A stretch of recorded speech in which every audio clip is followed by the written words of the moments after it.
দয়ার নবী, মায়ার নবী, হাবিবে কিবরিয়া জনাবে মোহাম্মদ সাল্লাল্লাহু আলাইহি ওয়াসাল্লামকে তায়েফের মানুষরা মেরেছিল, মেরে মাথাটা ফাটিয়েছিল, আর গোটা চেহারা রক্তে লাল হয়ে গিয়েছিল।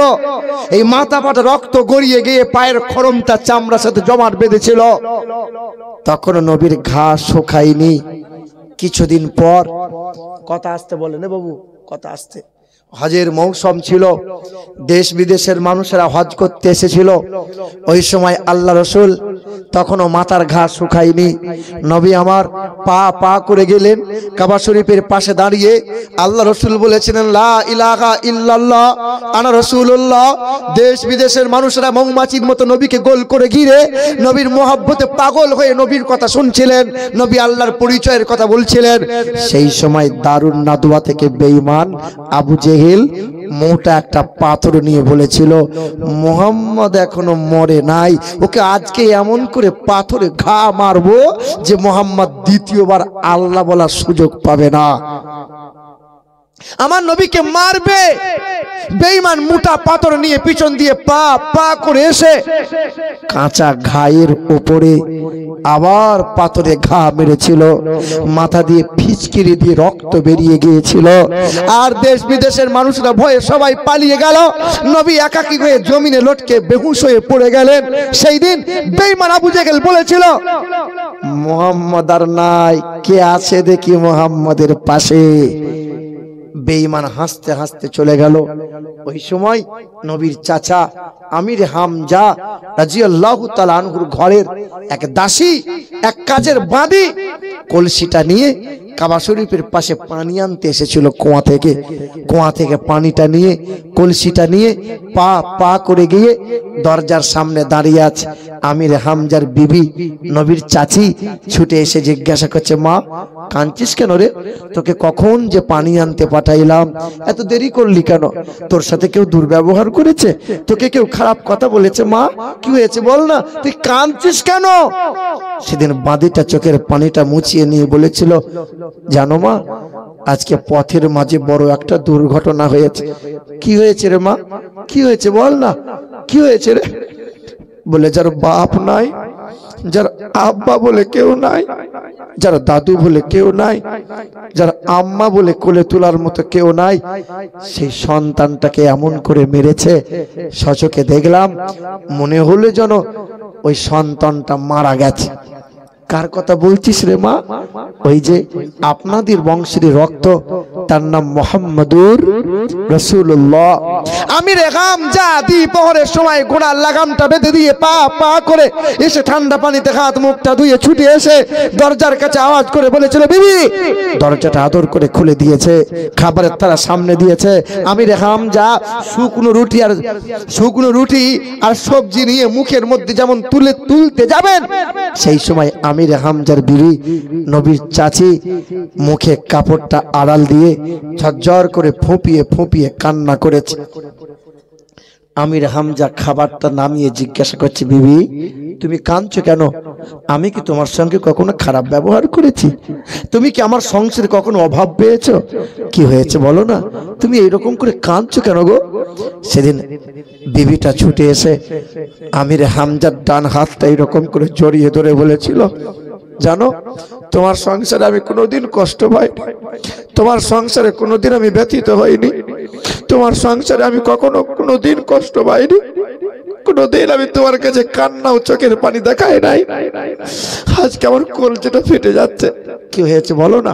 বলে, জানো, আমার দিদি তো ঘরের ছেলে গো, তার আব্বা 6 মাসে চলে গেল, 6 বছরে মা গেল, 8 বছর 2 মাস 10 দিনে তার দাদুটা চলে গেল।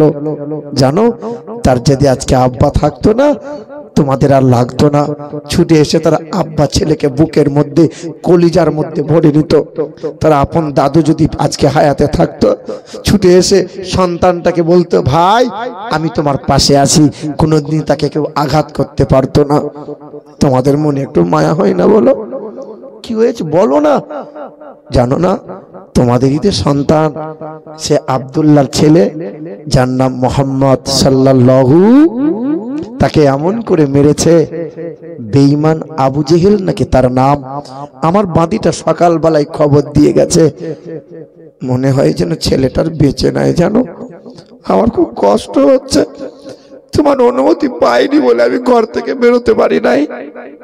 তুমি একটু যাও না, ছেলেটাকে একটু আমার ঘরে নিয়ে এসো না, যাও। আমির হামজা ঘোড়ার পিঠে লাগাম টেনে ধরে দৌড়ে চলে গেলেন। বেঈমান বৈঠকখানায় বসে আনন্দ করছে। দারুন নাদুয়া থেকে আমির হামজা আবু জেহেলের চুলের মুঠি ধরলেন, আর বেঈমান আবু জেহেলকে দিওয়ালে পাথরে ঘা মারলেন। বেঈমান আবু জেহেলের মাথাটা ফেটে গেল, ফিচকিরি দিয়ে রক্ত বেরিয়ে গেল। আমির হামজা বলল, শোন আবু জেহেল, এরপরে কখনো কোনোদিন যদি আমার নবীর প্রতি এতটুকু আঁচড় দিয়েছ, হয় সূর্যটা সেই দিন তোমার জন্য উঠবে, না হয় সূর্যটা আমার জন্য উঠবে। আমির হামজা ওয়ার্নিং দিয়ে পা পা করে ছুটে এসে আমার রাসূলকে খুঁজছেন। তখন আমার রাসূলকে নিয়ে কাবা শরীফের ভিতরে এক সাহাবীর উরুতে নবী মাথা রেখে শুয়ে আছেন, রক্তগুলো মুছছেন, পোশাক ছিঁড়ে কাপড় ছিঁড়ে রক্তগুলো মুছছেন, আর নবীর মাথার উপরে একটু হাওয়া করছেন। এমন সময় কানে কানে বলছেন, ইয়া রাসূলুল্লাহ, সবাই যখন আপনাকে ভুলে যায়, আপনার চাচা আমির হামজা তখন আপনাকে ভুলে যায়নি, আপনার তালাশে আপনার কাছে এসেছে, আপনি ওঠেন। আল্লাহ রাসূল উঠে বসলেন। চাচার কথা শুনে মনটা যেন বড় হয়ে গেল। সেদিন আমির হামজা ছুটে এসে বলছেন, আব্বা খুব কষ্ট হচ্ছে বলো, আব্বা খুব কষ্ট হচ্ছে বলো। সেদিন আল্লাহ রাসূল বলছেন, চাচা আপনি আমাকে খুব ভালোবাসেন বলেন। বলে, হ্যাঁ, তোমার আব্বু নেই বলে তুমি আমাকে একবার আব্বু বলো না। সেদিন আল্লাহ রাসূল বলেছিলেন, চাচা আমি আপনাকে আব্বু বলবো, কারণ তুমি আমার চাচা। চাচা তুমি আমাকে এত ভালোবাসো যে বিবির চোখের পানি মুছিয়ে দেওয়ার জন্য ছুটে আমার কাছে এলে, আর বেঈমান আবু জেহেলকে মেরে তুমি আমাকে সান্ত্বনা দিতে এলে। বলে, চাচা তুমি আমাকে এত ভালোবাসো। বলে, আমি তোমাকে ভালোবাসি। বলে, চাচা এই ভালোবাসা দিয়ে হাসরের ময়দানে যে তুমি নাজাত পাবে না চাচা। চাচা তুমি আজকে আমার হাতে হাত দাও, শপথ গ্রহণ করো, কালেমা পড়ে নাও। চাচা নবীর হাতে হাত দিলেন, কালেমাটা পড়লেন, শপথ গ্রহণ করলেন। সেদিন আল্লাহ রাসূল মুচকি হেসে বলেছিলেন, চাচা হাসরের কঠিন ময়দানে আমি তোমার হাতটা ধরে হাসতে হাসতে জান্নাতে নিয়ে যাব। চাচা শুনুন, মৌখিক ভালোবাসা দিয়ে নাজাত পাওয়া যায় না, মৌখিক ভালোবাসা দিয়ে খোদার দিদার পাওয়া যায় না, নবীর দিদার পাওয়া যায় না। ভালোবাসা মোহাব্বত অন্তর দিয়ে হওয়া লাগবে। আল্লাহ পাক বলেন, ওয়ামা আতাকুমুর রাসূলু ফাখুযুহু ওয়ামা নাহাকুম আনহু ফান্তাহু। যারা নবীর মোহাব্বতের দাবিদার, খুব ভালো করে শুনে নাও। পৃথিবীর জমিনে যদি কল্যাণ কামিয়াবি হতে চাও, আমি আল্লাহ পাক রব্বুল আলামিন জানিয়ে দিই, মা আতাকুমুর রাসূলু ফাখুযুহু ওয়ামা নাহাকুম আনহু ফান্তাহু। আমার নবী তোমাদেরকে যা যা দেয় তা তোমরা গ্রহণ করে নাও, নবী যা ছাড়তে বলে তা তোমরা ছেড়ে দাও, নবী তোমাদেরকে যে পথে চলতে বলে সেই পথ গ্রহণ করে নাও। এক কথায় নবী যা দেয় গ্রহণ করো, নবী যা নিষেধ করে তা ত্যাগ করো। সবচেয়ে অধিক নবীকে মোহাব্বত করো। নবী আমার বলেন, মান আহাব্বা সুন্নতি ফাকাদ আহাব্বানি ওয়া মান আহাব্বানি কানা মাইয়া ফিল জান্নাহ।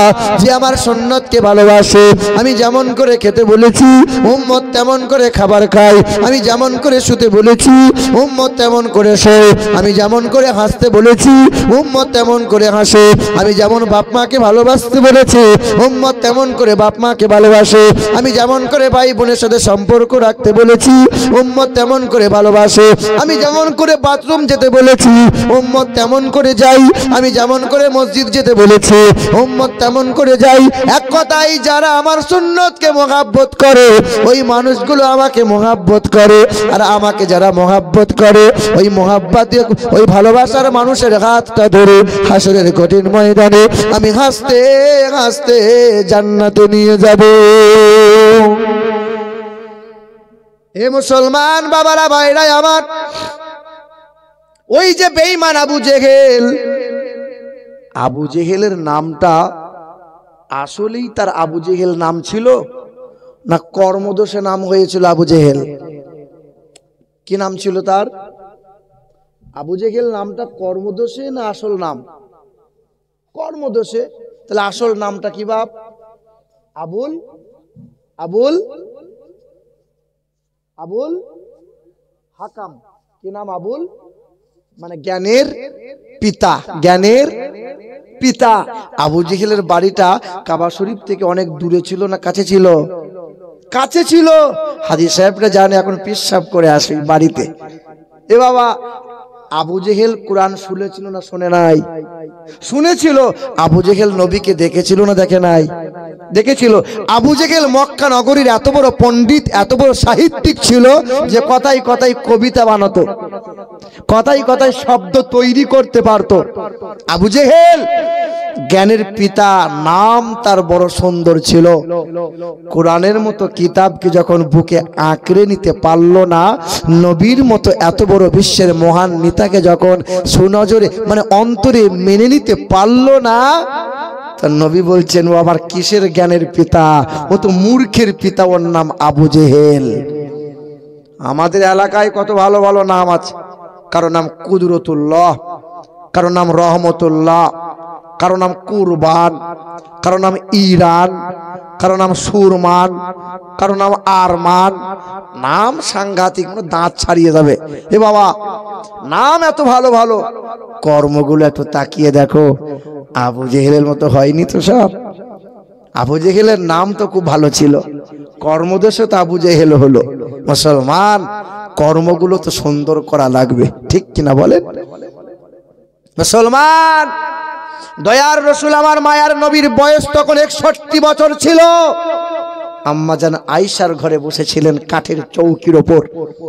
আপনি শোনেন, শেষ সময়ে কি আপনাকে শোনাচ্ছি, আপনি দেখেন।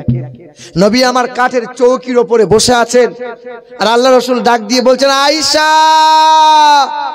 আম্মা আয়েশা ছুটে এসেছেন, লাব্বাইক ইয়া রাসূলুল্লাহ, আপনি আমাকে ডাক দিয়েছিলেন? আল্লাহ রসুল বলছেন আয়েশা, তুমি আমার শরীরে হাত দাও। তো আম্মা আয়েশা নবীর শরীরে হাতটা দিয়ে বলছেন ইয়া রাসূলুল্লাহ, আপনার শরীরে বড্ড জ্বর।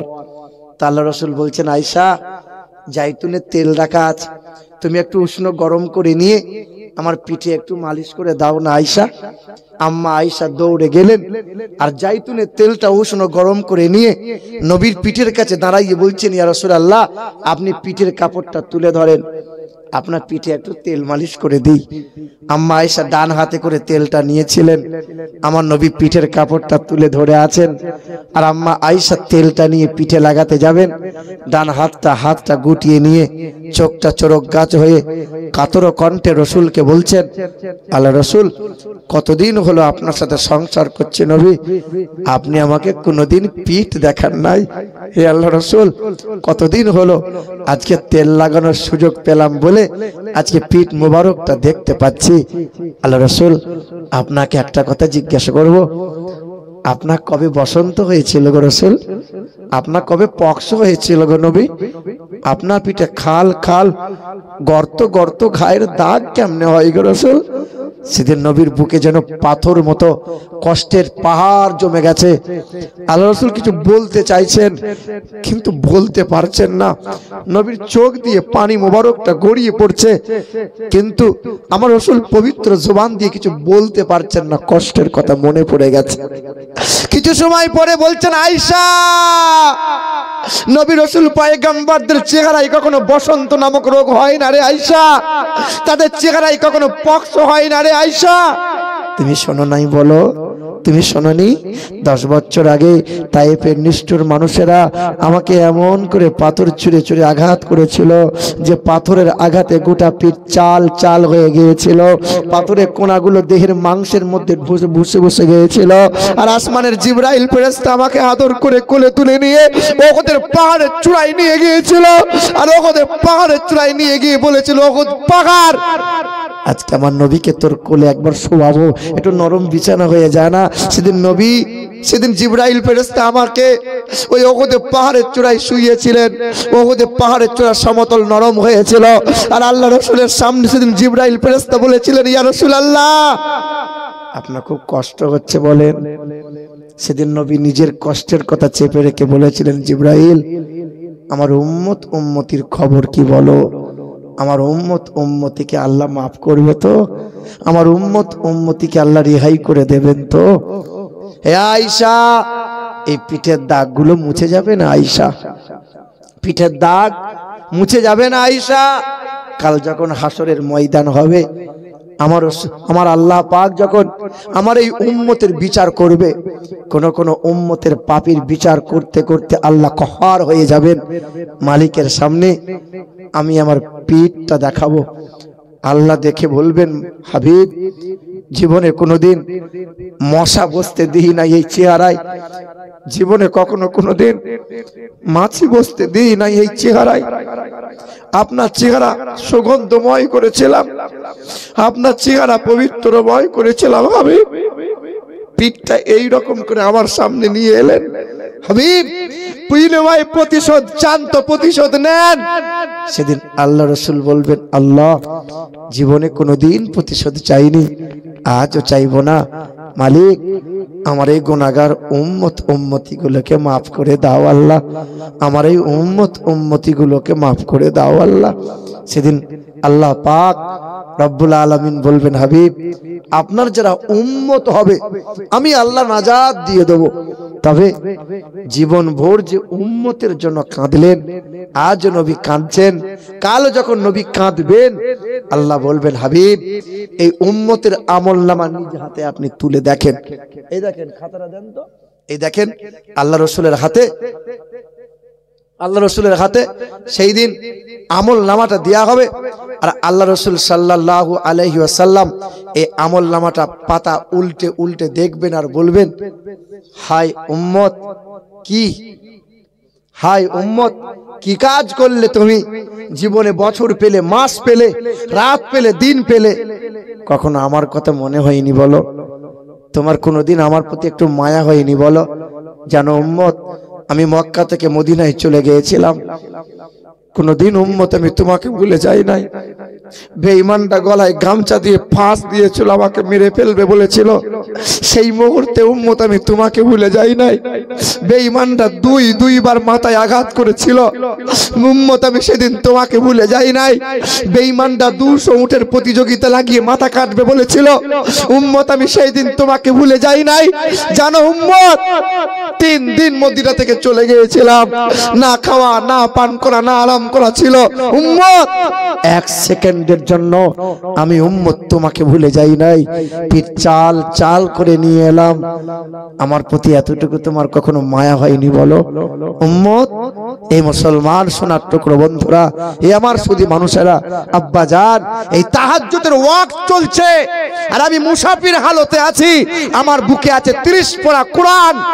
কত মানুষ দান করলো, কেউ 5000, কেউ 10000, কেউ 2000, কেউ 1000, কেউ 500, কেউ 200, কত মানুষ দান করে গেল। বাপ শুনে রেখে দেন, পৃথিবীর জমিনে পীর সাহেবের দরবারে যান, পীর সাহেবকে খাবার খাওয়ান, কিন্তু বাপ মাকে কষ্ট দিয়ে পৃথিবীর কোন মানুষ, পৃথিবীর তাহাজ্জুদ পড়নেওয়ালা, পৃথিবীর কোন হাজি, পৃথিবীর কোন আলেম মুফতি পার পাবে না, পার পেতে পারে না, পার পাবে না। মুসলমান কিছুদিন আগে জঙ্গিপুরের মাটিতে দেখলাম এক পাগল ইংরেজিতে কথা বলে, ইংরেজিতে। জিজ্ঞাসা করছি, ভাই কি ব্যাপার, পাগল ইংরেজিতে কথা বলে কেন? বলে এই ছেলেটা আমার এলাকার ছেলে, ছেলেটা সায়েন্সের ছাত্র ছিল, ছেলেটা ডিএড করেছিল, মাস্টার হয়ে গেল, চাকরি পাওয়ার 6 মাস পরে অহংকারে নিজের মাকে লাথি মেরে ঘর থেকে বার করে দিয়েছিল। মায়ের চোখের পানি যাবে কোথায়? ও ইংরেজিতে কথা বলে, ও পাগল, মায়ের বদদুয়াতে পাগল। বেটা বিবির জন্য জমি দিলে, সোনাদানা সব কিছু দিয়ে দিলে, ছেলে মেয়েকে সব দিলে, বাপ মায়ের জন্য কি দিয়েছো বলো? আজ অনেকেরই বাপ মা কবরে শায়িত হয়ে আছে, মনে পড়ে না বলো? তুমি তো বলতে পারতে, মা আব্বা কতদিন হলো তোমার কবরের কাছে আসতে পারি নাই, আজকে এসেছি, তুমি আমার বাড়িতে নাই বলে আমার বাড়িটা অন্ধকার অন্ধকার হয়ে গেছে। আহ মুসলমান, সন্তান যখন বাপ মায়ের কবরের কাছে দাঁড়াইয়ে একটু দোয়া করবে, আখিরি মুনাজাত মানে মালিকের দরবারে মাগফিরাতে দোয়া করবে, এই সন্তানের দোয়ার কারণে বাপ মায়ের কবরে জান্নাতি হাওয়া, জান্নাতি মেওয়া, জান্নাতি পোশাক আল্লাহ দান করে দেবে। জি, রিজাউল মন্ডল সাহেব কোরআন শরীফ দিয়েছেন, গোয়ালপাড়া বাড়ি এবং 1 বস্তা সিমেন্ট। এই দেখেন হাসিবুল মিস্ত্রি বাগানপাড়া বাড়ি 10 ব্যাগ সিমেন্ট দেবেন আলহামদুলিল্লাহ। রাশিকুল ইসলাম পানি পিয়া 5000 টাকা দান করবেন, 15,000 হবে। আচ্ছা মাশাআল্লাহ, দাঁড়ান। রাশিকুল ইসলাম পানি পিয়া 5000 টাকা দান করবেন, ওয়াদা করে গেছেন। হালিম হুজুর কই, হালিম সাহেব কই? এই দেখেন মাশাআল্লাহ, হ্যাঁ সুবহানাল্লাহ, আলহামদুলিল্লাহ, আল্লাহ কবুল করুক। শুধু মানুষ বলে মৌলবীরা পরের পাই দেয় না, ওরা দান করে না। এই দেখেন মৌলবী সাহেবের বেতন কত, কিন্তু নেক বাপের নেক সন্তান, বাপ মায়ের মুখ উজ্জ্বল করনেওয়ালা মৌলানা আব্দুল হালিম সাহেব। শুধু হালিম লিখলে হবে না, আব্দুল হালিম সাহেব উনি লিখেছেন 1000 টাকা। তো উনি বলছেন হুজুর ওটা 1000 নয় 5000ই করে দেন। জোরে বলো নারে তাকবীর, নারে তাকবীর, নারে রিসালাত। মাদ্রাসার শিক্ষক আব্দুল হালিম সাহেব 5000 টাকার দাতা, বলো মারহাবা, সুবহানাল্লাহ। এই দেখেন হুমায়ুন সাহেব দেবেন, হুমায়ুন সাহেব দেবেন। এই শোনেন না, আমি জানি তো, হুমায়ুন সাহেব দেবে 15,000 টাকা। কিন্তু বাপ আমি একটা কথা বলবো, হুমায়ুন বাবু অল্প বয়স, দেখতেও সুন্দর, চেহারা যেমন, মনও সুন্দর। বাপ মায়ের দোয়াতে আল্লাহ দিয়েছে, হয়েছে বাপ মায়ের দোয়াতেই তো। বাবু 15 বিজোড় করিয়েন না, মায়ের জন্য 10 করেন আর আব্বার জন্য 10 করে দেন। হ্যাঁ হবে ইনশাল্লাহ। বাপ মায়ের জন্য দেবে, যার দোয়ার বরকতে হয়েছে, বাকি থাকলো পরে দিয়ে দেবে। হুমায়ুন বাবু ওই তো দেয়, ওদের দেওয়াতেই তো হচ্ছে। না না, জোর সংখ্যা করে দেন, নারে তাকবীর, নারে তাকবীর, নারে রিসালাত। 20,000 টাকার দাতা বলে জিন্দাবাদ। এই দেখেন হুমায়ুন বাবু আব্বার জন্য 10,000, মায়ের জন্য 10,000। আল্লাহ বাপ মাকে শিফা রেখো, আল্লাহ হায়াতে দারাজ করো, আল্লাহ সুস্থ রেখো, নেক বাপের নেক সন্তান, আল্লাহ চাকরি পেয়েছে, তাই তো ও অন্যদের মতো মুনাফিক হয়ে যায় নাই, অন্যদের মতো কমজুস হয়ে যায় নাই। আল্লাহ দিয়েছে, হৃদয় খুলে দান করেছে। হ্যাঁ, সমাজসেবী ছেলে আলহামদুলিল্লাহ। এই দেখেন আমাদের মাশাআল্লাহ, আমাদের মাফিকুল সাহেব, আমাদের এখন মাশাআল্লাহ ওয়াজ নসিহত ভালো করছে, ইউটিউবে ফেসবুকে দেখছে, আলহামদুলিল্লাহ খুব চলছে। হ্যাঁ এ বাবা, আমাদের মাফিকুল সাহেব, মাওলানা মুফতি মাফিকুল সাহেব, উনি দিয়েছেন 2000। তা হুমায়ুনের কাছে যদি আবদার করা যায়,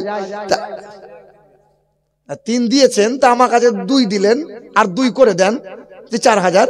আলহামদুলিল্লাহ, নারে তাকবীর, নারে তাকবীর, নারে রিসালাত। আমাদের মাফিকুল হুজুর সাহেব বলে জিন্দাবাদ। এই দেখেন আমার কাছে 4000 আর আগে দিয়েছেন 3000, হলো কত? জাহান্নামের দরজা কয়টা? 7টা। আল্লাহ কবুল করুক, 7টা জাহান্নামের দরজা তার বাপ মায়ের জন্য বন্ধ করে দিক। চলে বলুন আল্লাহুম্মা আমিন। এই দেখেন শাহাদত পানি পিয়াতে বাড়ি 4 বস্তা সিমেন্ট। আর বাজার থেকে কালেকশন কত? যাই হোক আলহামদুলিল্লাহ। মুসলমান বাবাজির আমার, এখানে একজনের কাছে চাইছিলাম, একজনের কাছে আমার মুরব্বী বাপগুলো বসে আছে, শেষের সময় তাহাজ্জুদের সময় মুসাফির হালতে আছি। বাপ না না না, 1000 চাইবো না, 2000 নয়, 500 করে দেবেন একজন মানুষ, 500 টাকা। কেউ আছেন?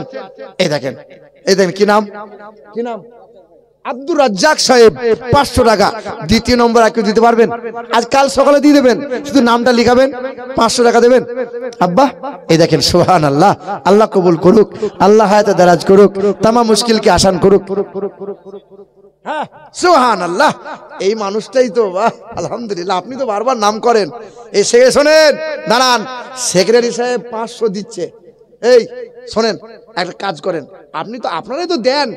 নামাজ কয় ওয়াক্ত, আজান কয়বার হয়, পাক পাঞ্জাতন কজনকে নিয়ে হয়? এক কাজ করেন, পাক পাঞ্জাতনের নামে 5 ওয়াক্ত নামাজের মহব্বতে 5000 করে দেন। নারে তাকবীর, নারে রিসালাত। আমাদের সেক্রেটারি সাহেব 5000 টাকার দাতা। আল্লাহ কবুল করুক, আল্লাহ হায়াতে দারাজ করুক। আব্বু কি নাম? সোহেল রানা 1000 টাকা, আল্লাহ কবুল করুক। কি নাম? আক্তারুল শেখ, মুক্তার হোসেন, মুমিন শেখ। নারে তাকবীর। লা ইলাহা ইল্লাল্লাহ, লা ইলাহা ইল্লাল্লাহ, লা ইলাহা ইল্লাল্লাহ মুহাম্মাদুর রাসূলুল্লাহ। আলহামদুলিল্লাহ, সমস্ত প্রশংসার মালিক হলেন আল্লাহ, যিনি আমাদেরকে বড় ভালোবেসে অর্ধরাত্রিতে ঠান্ডার মৌসুমে আরামের বিছানাকে অপেক্ষা করে তিনি আমাদেরকে ফেরেশতাদের মাঝে রহমতের মজলিসে, ক্ষমা পাওয়ার মজলিসে, রিয়াজুল জান্নাহ, জান্নাতের বাগানে বসার তৌফিক দিয়েছেন। না না, এরকম করে হয় না। একটু বসেন, না হলে আপনারা চলে যান।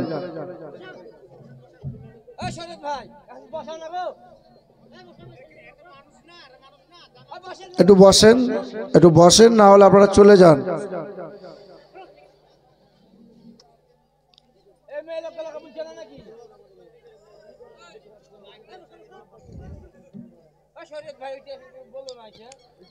আলহামদুলিল্লাহ, যিনি আমাদেরকে বড় ভালোবেসে এই রকম এক পবিত্রময় জায়গাতে বসার সুযোগ দিয়েছেন,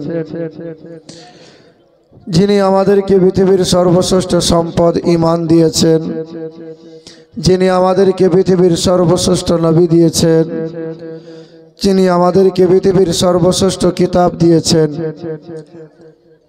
তিনি আমাদেরকে পৃথিবীর সর্বশ্রেষ্ঠ ধর্মে মুসলমান ঘরে পাঠিয়েছেন।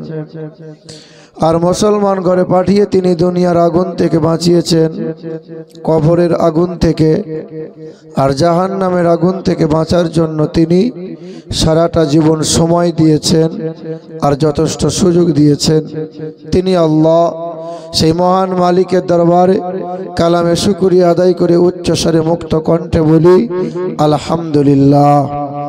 তারপরেই শতকোটি দরুদ আর সালাম মক্কার মতি, মদিনার জ্যোতি, দুই কুলের সাথী, উম্মতের কান্ডারি, আমার আপনার নবী জনাবে মুহাম্মদুর রাসূলুল্লাহ সাল্লাল্লাহু তাআলা আলাইহি ওয়াসাল্লাম।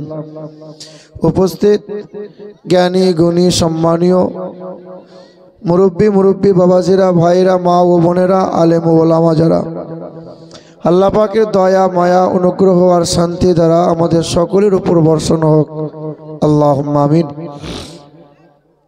আজকের ওয়াজ তেমন হবে না, কারণ মাজমার অবস্থা তেমন ভালো না। যাই হোক, গুটি কয়েক আলোচনা করব, অতি অল্প সময়ে শেষ করেও দেব। আমার শিক্ষিত মুসলমান, আমার সুধী মানুষেরা, আমার বাবাজিরা, ভাইরা, না না, এক কাজ করিয়েন, এদেরকে মাদ্রাসায় পাঠিয়ে দেন। যারা যাওয়ার তারা চলে যাক, যারা থাকার তারা থাকুক। পাঠিয়ে দিলেই ভালো হয়, আমার মন বলছে। হ্যাঁ, ওই যেগুলো যাওয়ার যাক না, এদেরকে নিয়ে চলে যান মাদ্রাসায়। আর বাকি যারা দাঁড়িয়ে আছেন একটু দয়া করে বসলে খুব ভালো হয়, আর না হলে চলে যান। আমার শিক্ষিত মুসলমান, আমার সুধী মানুষেরা, তিনি আল্লাহ তারই বান্দাগুলোকে তারই পবিত্রময় জায়গাতে তারই কথা বলার, তারই কথা শোনার তিনি সুযোগ করে দিয়েছেন। আল্লাহ পাকের শুকরিয়া আদায় করে আরেকবার উচ্চ স্বরে বলি আলহামদুলিল্লাহ। মুসলমান, সোনার টুকরো বন্ধুর, আমার সুধী মানুষের, আল্লাহ পাক রব্বুল আলামিন পৃথিবীর জমিনে কোটি কোটি মানুষকে আমার আল্লাহ পাঠিয়েছেন। সবচেয়ে দামি করেছেন যারে, সবচেয়ে সৌন্দর্যতা দিয়েছেন যারে, তিনি হলেন হাবিবে কিবরিয়া, দু জাহানের বাদশাহ জনাবে মুহাম্মদ রাসূলুল্লাহ সাল্লাল্লাহু তাআলা আলাইহি ওয়াসাল্লাম। আমার আল্লাহ পাক বলেন, ওয়া ইন্নাকা লাআলা খুলুকিন আযীম। আমি আল্লাহ আমার হাবিবকে সৌন্দর্যতা দিয়েছি সিরাত সুরাত চরিত্রের দিক দিয়ে, সর্বদিক দিয়ে আলা ও আজিম বানাইছেন যারে, তিনি হলেন আমার আপনার পেয়ারা নবী, নবী মুহাম্মদ মুস্তাফা সাল্লাল্লাহু তাআলা আলাইহি ওয়াসাল্লাম। হিন্দু শাস্ত্রে লেখা আছে, জাম সন্তা সরতি শতপতি মারমেঘে সুন্দরম মঙ্গলম নরসংসা অততেসাং ভবিষ্যতে মনংসে বেশদা নিবৌ বাসুদেবাঙ্গরঙ্গীতি পুণ্যগন্ধা নীলস্পর্শম। পৃথিবীর জমিনে একজন গুরু আসবেন, তিনি একটা ধর্মের গুরু হবেন না, তিনি হবেন বিশ্বের মানব জাতির, বিশ্বের মহান নেতা। তিনি হবেন অর্থমন্ত্রী, তিনি হবেন বিশ্বের প্রধান বিচারপতি, তিনি হবেন স্বরাষ্ট্র ও পররাষ্ট্রমন্ত্রী, তিনি হবেন মানব জাতির কল্যাণকর্তা, তিনি হবেন মুক্তির দূত, যার চেহারা দিয়ে সুগন্ধি বার হবে, সেই সুগন্ধির সৌরভে দেশের মানুষের মন পবিত্র হবে। আমার নবীর চেহারা দিয়ে সুগন্ধি বার হতো কি হতো না? আমরা ঘামলে পরে ঘাম দুর্গন্ধ হয়, আর নবীজি ঘামলে পরে সেই ঘাম সুগন্ধময়। আম্মা আয়েশা সিদ্দিকা রাদিয়াল্লাহু তাআলা আনহা নবীজির ঘাম মোবারক নিতেন, শিশির মধ্যে ভরে ভরে রাখতেন। কারো বিয়ে হতো, বরের গায়ে অথবা কনের গায়ে ছিটিয়ে দিতেন, যে গোটা মাজমাটা খুশবুতে খুশবুদার হয়ে যেত। আমার রাসূল কোনো বাচ্চার মাথায় যদি একবার হাত বুলিয়ে দিতেন, সেই মাথা থেকে 40 দিন পর্যন্ত সুগন্ধি বার হতো। আমার রাসূল রাস্তা দিয়ে একবার চলে গেলে 40 দিন মানুষ জানতে পারতো যে এই রাস্তা দিয়ে আমার রাসূলুল্লাহ অতিক্রম করেছে। হ্যাঁ, হিন্দু ধর্মগ্রন্থে লেখা আছে যে অততে সাং ভবিষ্যতে মনংসে মেষদা নিবৌ বাসুদেবাঙ্গরঙ্গীতি পুণ্যগন্ধা নীলস্পর্শম। তিনি হবেন জগৎ গুরু, তিনি হবেন বিশ্বের মহান নেতা, তিনি হবেন কল্যাণকর্তা, যার চেহারা দিয়ে সুগন্ধি বার হবে। তিনি হবেন সত্যপ্রিয় সত্যবাদী, তার নাম হবে নরসংসা, যার বাংলা করলে হবে প্রশংসিত, যার আরবি করলে হবে মুহাম্মদুর রাসূলুল্লাহ। পৃথিবীর জমিনে সবচেয়ে আমার আল্লাহ দামি বানাইছেন তারে, নবী মুহাম্মদ মুস্তাফা সাল্লাল্লাহু তাআলা আলাইহি ওয়াসাল্লাম। জি হ্যাঁ, আল্লাহ পাক রব্বুল আলামিন আমার রাসূলকে সর্বদিক দিয়ে সুন্দর করেছেন। পৃথিবীতে যত গুরু মহাগুরু, যত মুনি ঋষি, যত বৈজ্ঞানিক, যত পণ্ডিত, যত পুরোহিত পাদ্রী এসেছে, অধিকাংশই তারা আমার রাসূলুল্লাহর গুণগান করতে বাধ্য হয়েছে। পৃথিবীর জমিন থেকে সর্বপ্রথমে যিনি চাঁদে গিয়েছিলেন, সালটা ছিল 1969 সাল, জুলাই মাসের 20 তারিখ রাত্রি 11টার সময় চাঁদে পা দিলেন। ওই বৈজ্ঞানিকের নাম ছিল নীল আর্মস্ট্রং। চাঁদে পা দেওয়ার পরে বিশ্বের মাটিতে যখন ফিরে এলেন, বিশ্বের মানুষকে 3টে তথ্য দিয়েছিলেন, আর বিশ্বের মানুষকে বলেছিলেন চাঁদে বিন্দু মাত্র কোনো অক্সিজেন নাই, চাঁদে কোনো উর্বরতা নাই, তবে হ্যাঁ চাঁদে একটা কালো রেখা, কালো দাগ দেখতে পেলাম। বিশ্বের মানুষেরা জিজ্ঞাসা করেছিল, সাংবাদিকরা প্রশ্ন করেছিল যে স্যার চাঁদে কেমনে কালো রেখা কালো দাগ হয়? বলে চাঁদে অ্যাক্সিডেন্ট হয়েছিল, চাঁদে কোনো গ্রহ কোনো নক্ষত্রের সঙ্গে অ্যাক্সিডেন্ট নয়। নীল আর্মস্ট্রং বলেন 6 মাস ধরে রিসার্চ করলাম, বাইবেল পড়লাম, জিন্দাবাস্তা বললাম, কোরআন পড়ে জানতে পারলাম ইকতারাবাতিস সাআতু ওয়ান শাক্কাল কামার। হ্যাঁ, আমি কোরআন এবং হাদিস রিসার্চ করে জানতে পারলাম মক্কা নগরীতে বিশ্বের মহান নেতা দাঁড়িয়েছিলেন, বিশ্বের মহান জগৎগুরু কল্যাণকর্তাকে বেঈমানরা বলেছিল, হে মুহাম্মদ রাসূলুল্লাহ, আপনি যদি ওই আকাশের চাঁদকে দু টুকরো করে দেন, আমরা কালেমা পড়ে ঈমানদার হব। নবী আমার ওই মক্কা নগরী থেকে আকাশের দিকে শাহাদত আঙ্গুলে ইশারা করেছিলেন, এক আঙ্গুলের ইশারায় চাঁদ দু টুকরো হয়েছিল। নীল আর্মস্ট্রং বলেন, চাঁদে আজও কালো রেখা, কালো দাগ দেখা যায়, কারণ নবীর আঙ্গুলের ইশারায় চাঁদ দু টুকরো হয়, তারই আঙ্গুলের ইশারায় চাঁদ জোড়া লেগে যায়। তবে হ্যাঁ, তার জীবনী, তার চরিত্র আমি দেখলাম, তার জীবনী পড়ে জানতে পারলাম চাঁদে দাগ আছে, কিন্তু তার চরিত্রে বিন্দু মাত্র কোনো দাগ নাই। জি হ্যাঁ, সেই নবীজির মহব্বতে ভক্তি ভরে আর একবার দুরূদ শরীফ পড়ে, আল্লাহুম্মা সাল্লি আলা সাইয়্যিদিনা মাওলানা মুহাম্মাদ ওয়া আলা আলি সাইয়্যিদিনা মাওলানা মুহাম্মদ। মুসলমান বাবারা, ভাইরা আমার, আল্লাহ পাক রব্বুল আলামিনের বান্দা হলো তারা, দয়ার নবী মায়ার নবীর প্রেমিক যারা। জি হ্যাঁ, আল্লাহ পাক রব্বুল আলামিন জানিয়ে দেন, ইয়া ইবাদ ইন্না আরদি ওয়াসিআতুন ফাইয়া ফাবুদুন। ইয়া ইবাদ লা খাউফুন আলাইকুমুল ইয়াওমা ওয়ালা আনতুম তাহজানুন। আমার বান্দা হলো তারা, সুখে দুঃখে আমি আল্লাহকে স্মরণ করে যারা। আমার বান্দা হলো তারা, আমার কালামকে বুকে নেয় যারা, ছেলে মেয়ের বুকে কোরআন ধরিয়ে দিয়েছে যারা। আমার বান্দা হলো তারা, সর্ব অবস্থায় আমি আল্লাহকে স্মরণ করে যারা। আমাদের বর্ধমান জেলায় ধান খুব ভালো হয়। যে বছরে ধান ভালো হয় তো জিজ্ঞাসা করি, চাষা কি ব্যাপার? বলে চাষ করা জানতে হয়। চাষ করেছি বলে ফলন ভালো হয়েছে, পরের বছরে আল্লাহ পোকা দিয়ে শেষ করে দিয়েছে। তো চায়ের দোকানে বসে বসে বিড়িতে টান মারে, বলি চাষা কি হলো? বলে আল্লাহ সব শেষ করে দিল। ভালো হলে আমার, খারাপ হলে আল্লাহর। কথা বুঝতে পারছেন?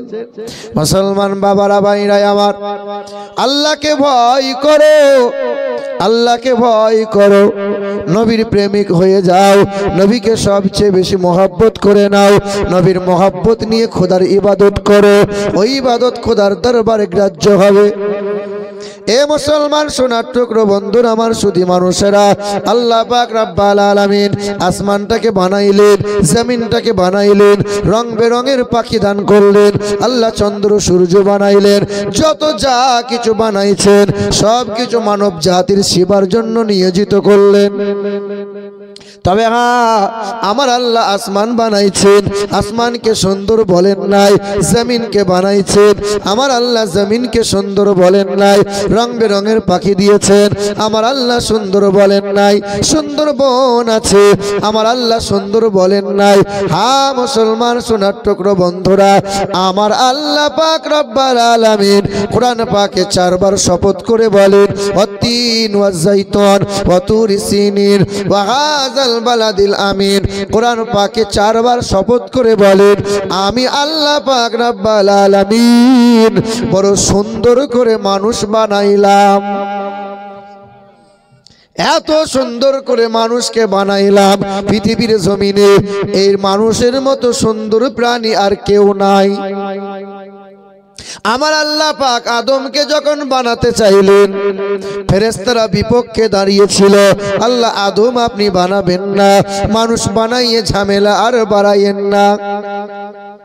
কিন্তু মহান মালিক এই মানুষের পক্ষে দাঁড়িয়ে বলেছিল, ইন্নী আ'লামু মা লা তা'লামুন, আমি যা জানি এ ফেরেশতা তোমরা তা জানো না।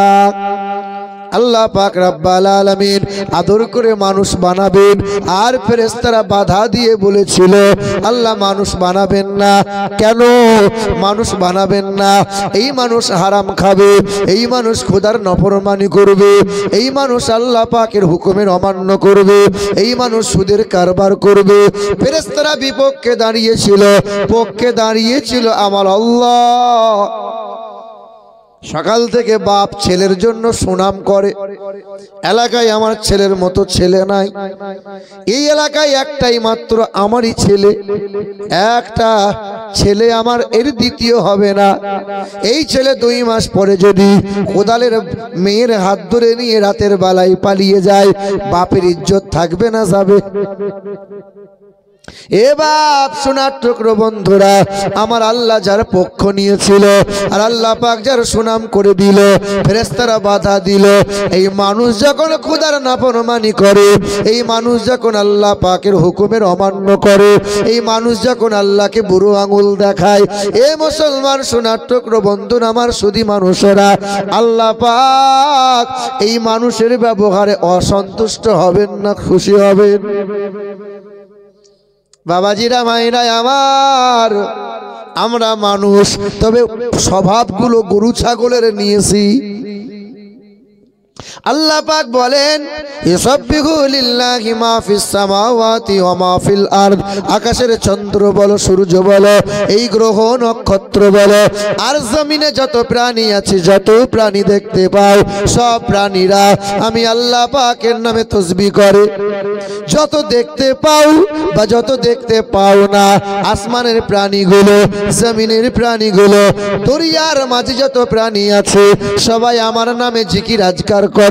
যার জন্য এত কিছু বানাইলাম, এই মানুষ শুধু ফাঁকি মারে।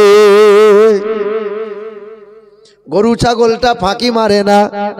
এই গরুগুলো, ছাগলগুলো, হাঁস মুরগিগুলো যখন খোদার জিকির করা বন্ধ করে দেয়, ওই মাছটা ধরা পড়ে যায়, গরু ছাগলগুলো কাটা পড়ে যায়, গাছ কাটা পড়ে যায়, অর্থাৎ পৃথিবীর জমিনে আর তার ঠাঁই হয় না।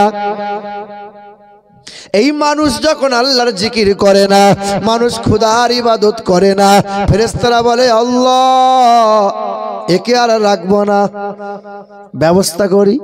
আল্লাহ বলেন, বারবার সুযোগ দাও, ওরে যারে আদর করে বানাইলাম, মানুষের মতো সুন্দর কাউকে বানাই নাই, সুযোগ দাও, ওকে বিছানায় ফেলে দিও না, ওকে মেরে দেওয়া লাগবে না। যার জন্য আল্লাহ জান্নাত বানাইলেন, মানুষ গরু ছাগলের জন্য জান্নাত আল্লাহ বানান নাই।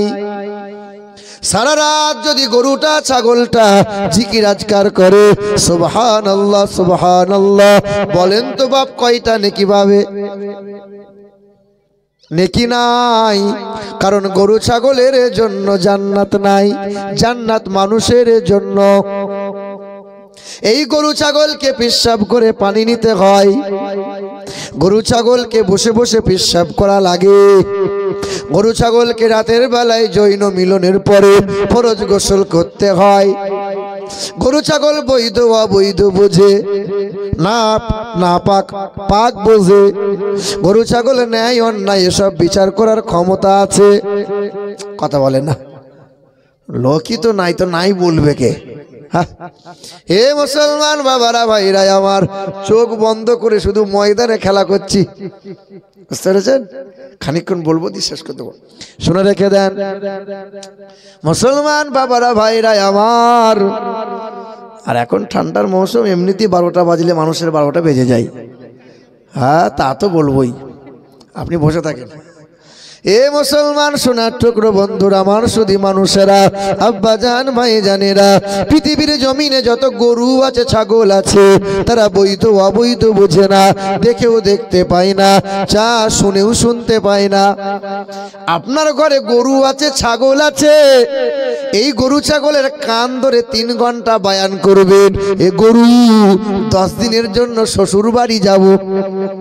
ঘরে ঘাস আছে, খড়কুটো আছে, সময় মতো 3 বেলা খাবার খাবে, ঘরের পিছন দিকে বাথরুম আছে, 2 বেলা বাথরুম যাবে, 10 দিন পরে বাড়ি আসবো।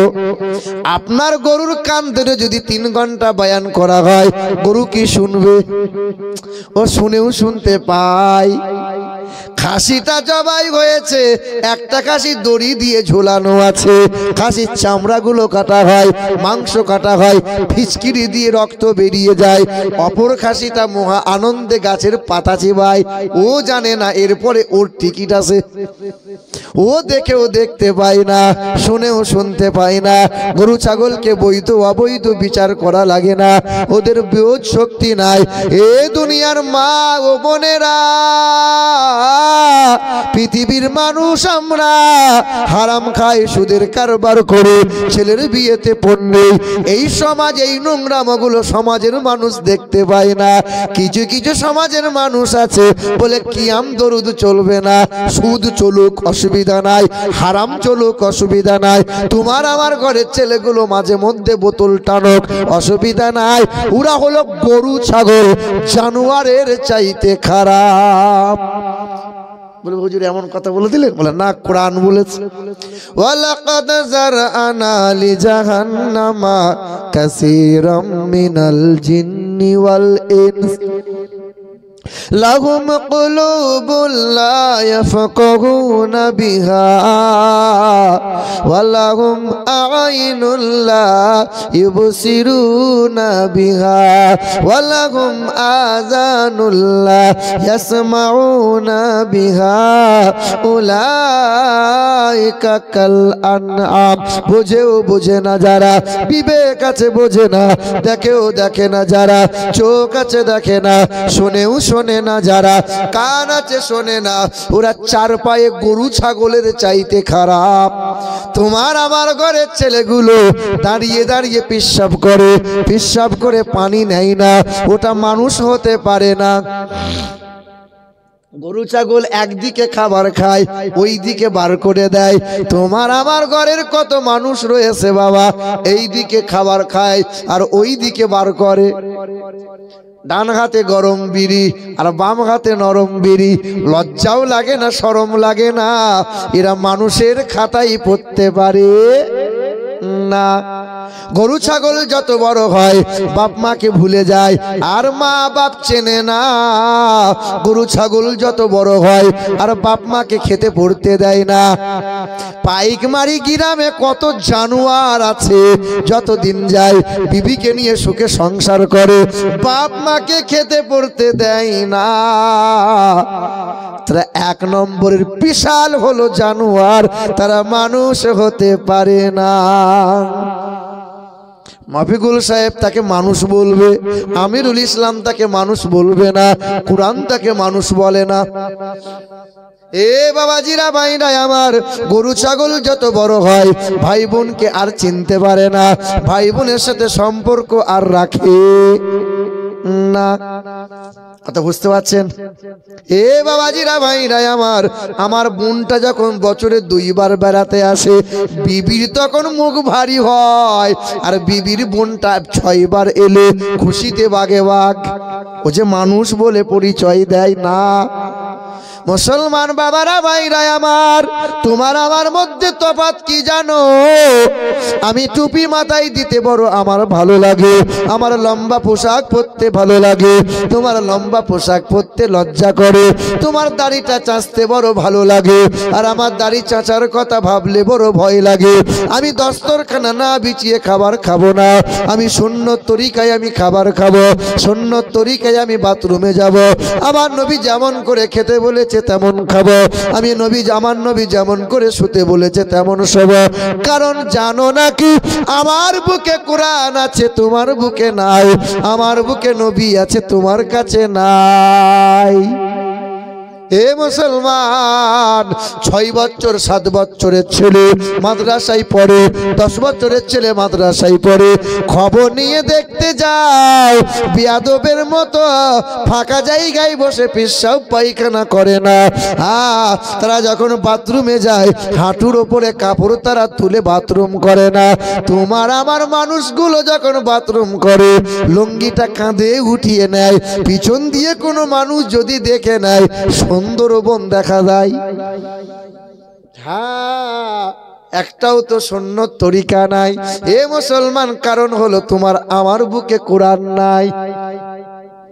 আল্লাহ পাক সুন্দর করে মানুষ বানাইলেন, পৃথিবীর জমিনে মানুষ যেন সুন্দর হয়ে আমার কাছে ফিরে আসতে পারে। তাই তো আমার আল্লাহ নবী রাসূল পাঠাইলেন। না না, শুধু নবী রাসূল পয়গম্বর নয়, আল্লাহ তার সাথে কিতাব দিলেন। এই উম্মতে মুহাম্মাদির জন্য এক মহা কিতাব, যার নাম হলো আল কোরআন। কোরআন পড়ো, ছেলে মেয়ের বুকে কোরআন দাও। আল্লাহ পৃথিবীতে কোরআন কেন পাঠিয়েছেন? নানি মরলে 4 খতম দেবে, আর বাপ মরলে 6 খতম দিয়ে বক্সে দেবে, 5 তালা দিয়ে ফুরুত করে পার হয়ে যাবে। এই জন্যই তো বাপ। বলো আল্লাহ কোরআন কেন পাঠিয়েছেন?